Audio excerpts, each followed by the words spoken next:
ইউসুফের জীবনটা যেন জন্ম থেকেই কষ্টে মোড়া। ছোট্ট একটা টিনের ঘর, বর্ষার সময় টপ টপ করে পানি পড়ে, শীতের রাতে বাতাস ঠুকে হাড় কাঁপিয়ে দেয়। তার বাবা বয়স্ক, একসময় মাঠে কাজ করতেন, এখন আর পারেন না। মা সারা দিন ঘরের কাজ আর চিন্তায় ডুবে থাকেন।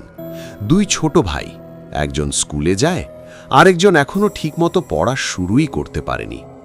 সংসারের পুরো দায়িত্ব এসে পড়েছে ইউসুফের কাঁধে। গ্রামের বাজারের কোণায় তার ছোট্ট মুদি দোকান, টিনের চালা, সামনে ঝুলছে বিস্কুটের প্যাকেট, কাঁচের বোতলে রাখা লজেন্স আর মাটির ড্রামে চাল ডাল। সকাল থেকে রাত পর্যন্ত সে দোকানে বসে থাকে। মাঝে মাঝে বন্ধুবান্ধব আসে, কেউ গল্প করে, কেউ খালি হাতে চা খেয়ে চলে যায়। ইউসুফ কখনো কাউকে না বলে না, যদিও তার নিজের ঘরে অনেক সময় খাবার কম পড়ে। দিনে দোকান, বিকেলে একটু সময় পেলে জমিতে কাজ, এইভাবেই কাটে তার জীবন। মাঝে মাঝে সে আকাশের দিকে তাকিয়ে ভাবে, আমার জীবনটা কি এভাবেই কাটবে? কিন্তু তারপর আবার বাস্তবতা তাকে টেনে নিয়ে আসে। এইভাবে প্রায় 1.5 মাস কেটে যায়। একদিন রাত একটু বেশি হয়ে যায়। বাজারে একজন গ্রাহক দেরিতে এসে কিছু জিনিস কিনতে চেয়েছিল, তাই দোকান বন্ধ করতে করতে প্রায় 11টা বেজে যায়। গ্রামে এই সময়টা গভীর রাতের মতোই, চারপাশ নিস্তব্ধ, শুধু দূরে কোথাও কুকুরের ডাক শোনা যায়। সেদিন ছিল পূর্ণিমা রাত, আকাশে গোল চাঁদ, তার আলোয় গ্রামটা অদ্ভুতভাবে আলোকিত। ইউসুফ দোকান বন্ধ করে হাতে টর্চ নিয়ে বাড়ির পথে হাঁটতে শুরু করল। তার বাড়ি যাওয়ার রাস্তার পাশেই একটা পুরনো কবরস্থান। ছোটবেলা থেকে সে শুনে এসেছে ওই কবরস্থানে নাকি কিছু আছে। আজ সেই পথ দিয়ে একা হাঁটতে হাঁটতে তার বুকের ভেতরটা ধুকপুক করতে লাগল। টর্চের আলো সামনে ফেলছে, কিন্তু আলো যেন পুরো অন্ধকার ভেদ করতে পারছে না। হঠাৎ করেই তার চোখে পড়ল কবরস্থানের পাশে এক ছায়া মূর্তি। সে থমকে দাঁড়ালো। মনে হচ্ছিল পালিয়ে যায়, কিন্তু আবার মনে হলো যদি কেউ বিপদে পড়ে থাকে। ধীরে ধীরে এগিয়ে গেল। কাছে যেতেই দেখল একজন মেয়ে, অদ্ভুত সুন্দর। তার গায়ে সাদা পোশাক, চুলগুলো বাতাসে উড়ছে, কিন্তু চারপাশে তো বাতাসই নেই। মেয়েটি ভীত চোখে তাকিয়ে বলল, আমাকে বাঁচান, ওরা আমাকে খুঁজছে। ইউসুফ অবাক হয়ে জিজ্ঞেস করল, আপনি কে? এই রাতে এখানে কেন? মেয়েটি কিছু বলতে গিয়েও থেমে গেল। দূরে যেন অদ্ভুত ফিসফিস শব্দ শোনা যাচ্ছিল। হঠাৎ সে ইউসুফের হাত চেপে ধরল। তার হাত ছিল বরফের মতো ঠান্ডা। দয়া করে আমাকে কিছুক্ষণ লুকিয়ে রাখুন। ভয়ে থাকা সত্ত্বেও ইউসুফ তাকে কবরস্থানের পাশের বড় গাছটার আড়ালে নিয়ে গেল। কিছুক্ষণ পর সেই অদ্ভুত শব্দ থেমে গেল। মেয়েটি ধীরে ধীরে শান্ত হল। তারপর তার দিকে তাকিয়ে এক অদ্ভুত হাসি দিল, যেন কৃতজ্ঞতা আর রহস্য একসাথে মিশে আছে। আপনি জানেন না আপনি আজ কি করেছেন? সে বলল। আমি শুধু একজন মানুষকে সাহায্য করেছি, ইউসুফ উত্তর দিল। মেয়েটি বলল, আমি মানুষ নই। এই কথা শুনে ইউসুফের বুক কেঁপে উঠল। আমি জিন গোত্রের রাজকন্যা, আমার নাম জান্নাত।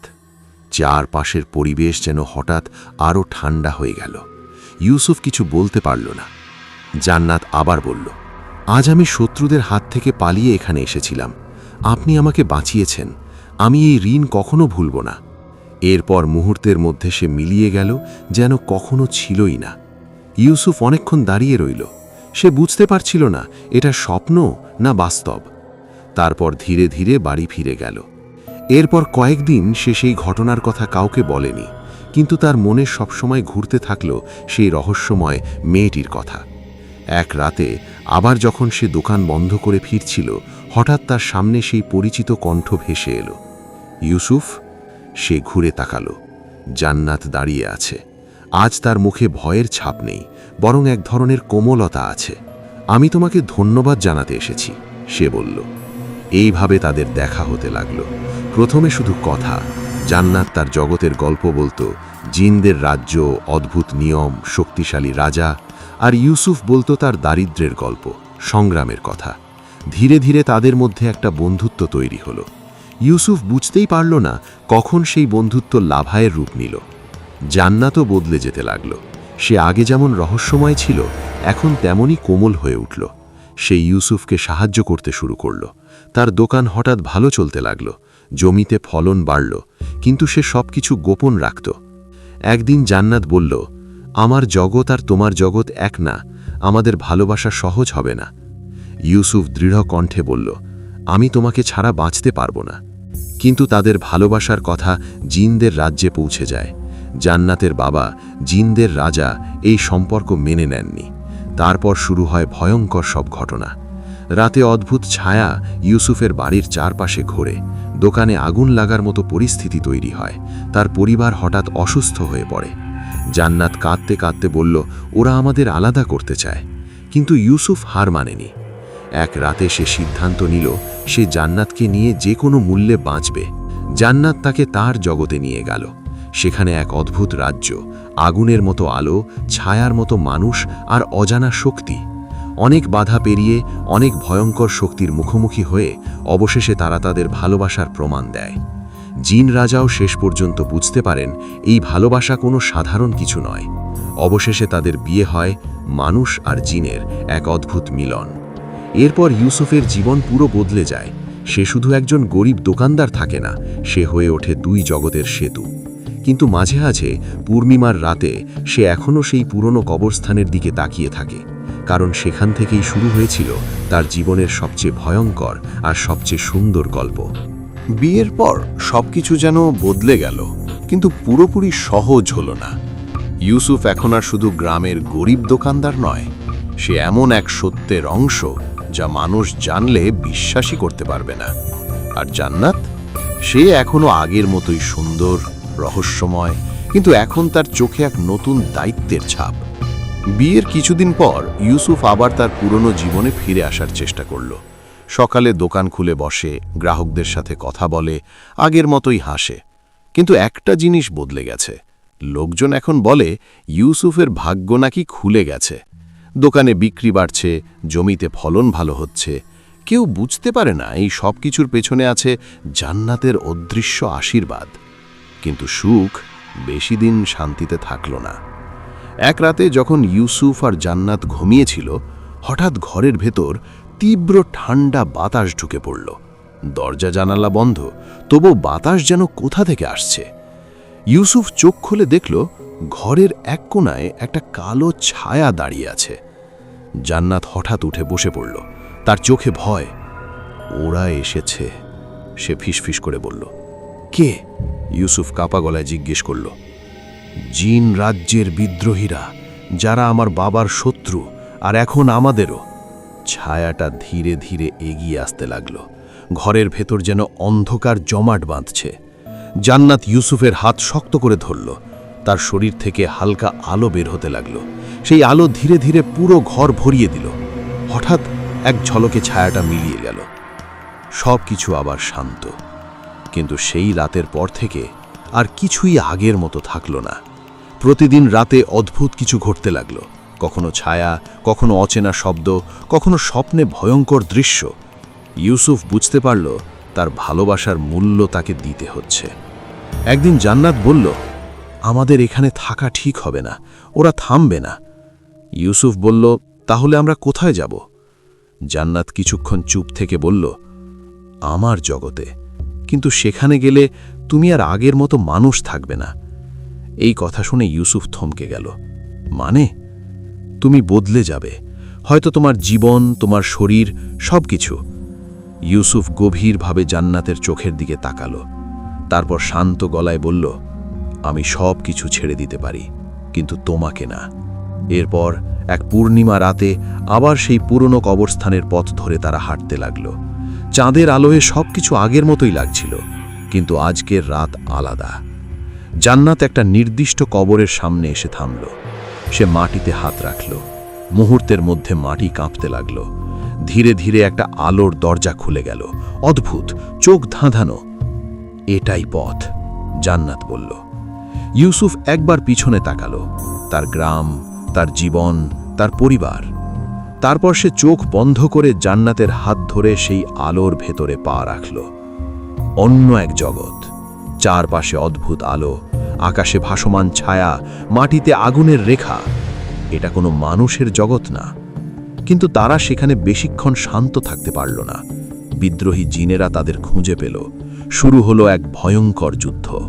জান্নাত তার আসল শক্তি দেখালো। তার চোখ আগুনের মতো জ্বলছে, হাত থেকে আলো বেরোচ্ছে। ইউসুফও ধীরে ধীরে অনুভব করল তার ভেতরেও কিছু বদলাচ্ছে। সে আর শুধু মানুষ নেই। শেষ মুহূর্তে যখন সবকিছু ভেঙে পড়ার উপক্রম, ইউসুফ নিজের জীবনের ঝুঁকি নিয়ে জান্নাতকে বাঁচালো। তার শরীর থেকে এক অজানা শক্তি বের হলো, যেন মানুষ আর জিনের মিশ্র এক শক্তি। বিদ্রোহীরা পরাজিত হলো, সবকিছু শান্ত হয়ে গেল। এরপর জিন রাজা নিজে এসে দাঁড়ালেন।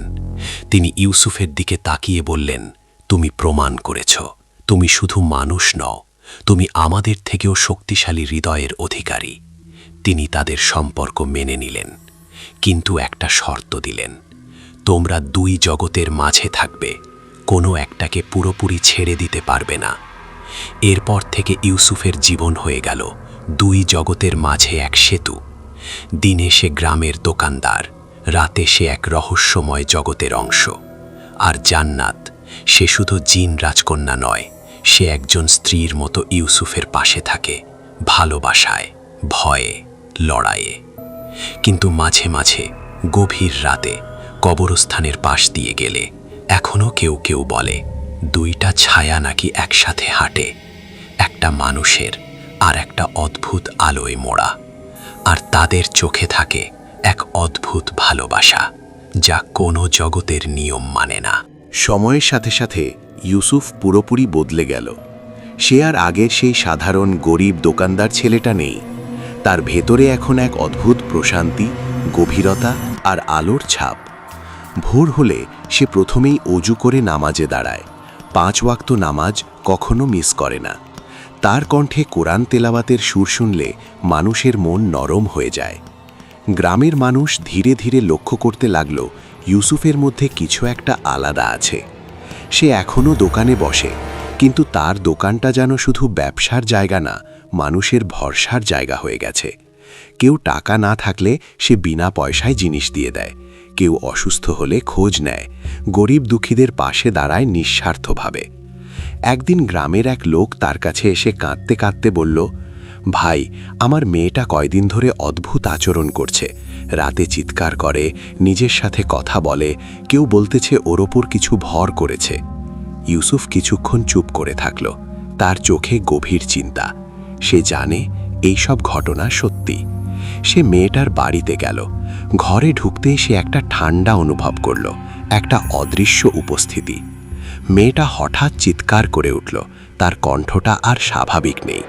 ইউসুফ শান্ত গলায় কুরআনের আয়াত পড়তে শুরু করল। তার কণ্ঠে কোনো ভয় নেই, বরং দৃঢ়তা।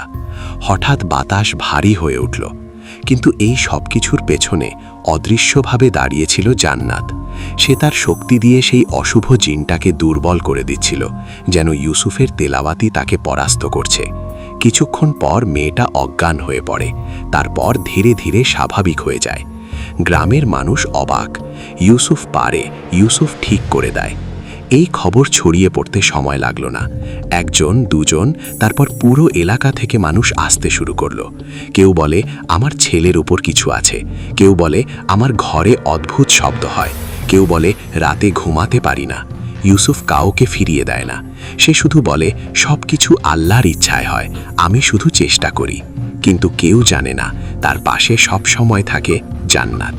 রাতে যখন সবাই ঘুমে পড়ে, তখন ইউসুফ আর জান্নাত একসাথে বসে কথা বলে। জান্নাত বলে, তুমি এখন শুধু মানুষ না, তুমি এক আলোর পথ বেছে নিয়েছ। ইউসুফ হালকা হাসে, আমি শুধু ভালো থাকতে চাই আর মানুষকে ভালো রাখতে চাই। কিন্তু সব কাজ এত সহজ ছিল না। একদিন এক ভয়ঙ্কর ঘটনা ঘটল। গ্রামের পাশের এক বাড়িতে এক ছেলেকে নিয়ে আসা হলো। তার অবস্থা খুব খারাপ। সে নিজের শরীর আঘাত করছে, চোখগুলো লাল, কণ্ঠ ভয়ঙ্কর। ইউসুফ কাছে যেতেই বুঝল এটা সাধারণ কিছু না, খুব শক্তিশালী কিছু। জান্নাত তখন ফিসফিস করে বলল, সাবধান, এটা এক শক্তিশালী জিন, একা পারা কঠিন হবে। ইউসুফ চোখ বন্ধ করে দোয়া পড়তে লাগল। ঘরের ভেতর ঝড়ের মতো বাতাস শুরু হলো। ছেলেটা অদ্ভুত ভাষায় কথা বলতে লাগল। হঠাৎ সে ইউসুফের দিকে তাকিয়ে বলল, তুই ভাবছিস তুই একা? তোর পাশে যে আছে তাকে আমি দেখি। এই কথা শুনে ইউসুফের বুক কেঁপে উঠল। এটাই প্রথম কেউ যেন জান্নাতের উপস্থিতি টের পেল। জান্নাত একটু পেছনে সরে গেল, কিন্তু তার চোখে দৃঢ়তা। শেষ করো, সে ধীরে বলল। ইউসুফ আরো জোরে তিলাওয়াত শুরু করল। জান্নাত তার অদৃশ্য শক্তি দিয়ে জিনটাকে চেপে ধরল। একসময় সেই শক্তিশালী উপস্থিতি ভেঙে পড়ল। ছেলেটা হঠাৎ নিস্তেজ হয়ে গেল, তারপর ধীরে ধীরে স্বাভাবিক। সবাই কেঁদে ফেলল, খুশিতে, স্বস্তিতে। কিন্তু ইউসুফ জানে এটা শুধু শুরু, কারণ এখন অশুভ শক্তিরা বুঝতে শুরু করেছে ইউসুফ আর সাধারণ কেউ না। সে এখন তাদের জন্য এক হুমকি। আর সেই রাতে যখন সব কিছু শান্ত, জান্নাত ধীরে বলল, তুমি যত মানুষকে বাঁচাবে ততই তারা আমাদের দিকে নজর দেবে। ইউসুফ আকাশের দিকে তাকালো। পূর্ণিমার চাঁদ আবার জ্বলছে। সে শান্ত গলায় বলল, যতদিন শ্বাস আছে আমি থামব না। আর দূরে অন্ধকারের ভেতর কিছু ছায়া যেন নড়ে উঠল, যেন নতুন কোনো বিপদের শুরু হতে যাচ্ছে। এরপর থেকেই ইউসুফের জীবন আরও কঠিন, আরও রহস্যময় হয়ে উঠল। সে দিনে যেমন মানুষের পাশে দাঁড়ায়, রাতে তেমনি অদৃশ্য এক যুদ্ধ লড়ে যায়। কেউ জানে না তার প্রতিটি জয়, প্রতিটি দোয়ার পেছনে নিঃশব্দে দাঁড়িয়ে থাকে জান্নাত। গ্রামের মানুষ এখন তাকে শুধু দোকানদার বলে না, কেউ বলে হুজুর, কেউ বলে বুজুর্গ মানুষ। কিন্তু ইউসুফ কখনো নিজেকে বড় কিছু ভাবে না। সে আগের মতোই সাদামাটা থাকে, মাটির কাছাকাছি। একদিন ভোরে ফজরে নামাজ শেষে মসজিদ থেকে বের হচ্ছিল। হঠাৎ একজন বৃদ্ধ দৌড়ে এসে তার পায়ে ধরে কাঁদতে লাগল, বাবা ইউসুফ, আমার ছেলেকে বাঁচাও, ওকে কিছু একটা ধরে নিয়েছে। ও আজকে বলছে আজ রাতেই কাউকে মেরে ফেলবে। ইউসুফ এক মুহূর্ত দেরি করল না। সে সঙ্গে সঙ্গে বৃদ্ধের সাথে রওনা দিল। বাড়িটা ছিল গ্রামের একদম শেষ প্রান্তে, চারপাশে গাছপালা, অন্ধকারে ঢাকা। ভেতরে ঢুকতেই ইউসুফ বুঝতে পারল এখানে শুধু একটা জিন না, একাধিক অশুভ শক্তি আছে। তার বুকের ভেতর চাপা একটা ভার অনুভব হলো। জান্নাত তখন অদৃশ্যভাবে পাশে এসে দাঁড়ালো। এটা ফাঁদ হতে পারে, সে ধীরে বলল। কিন্তু ইউসুফ থামেনি। ঘরের ভেতরে ঢুকতেই ছেলেটা অদ্ভুতভাবে হাসতে লাগলো। তার চোখ দুটো পুরো কালো, মুখে বিকৃত হাসি। অবশেষে তুই এলি, সে গম্ভীর কণ্ঠে বলল। ইউসুফ শান্তভাবে বসে পড়ল। সে দোয়া পড়তে শুরু করল। হঠাৎ ঘরের দরজা জানালা নিজে থেকেই বন্ধ হয়ে গেল। বাতাস ভারী হয়ে উঠল। একটার পর একটা ছায়া দেয়ালে নড়তে লাগল। জান্নাত এবার সামনে এগিয়ে এলো, যদিও মানুষের চোখে সে অদৃশ্য।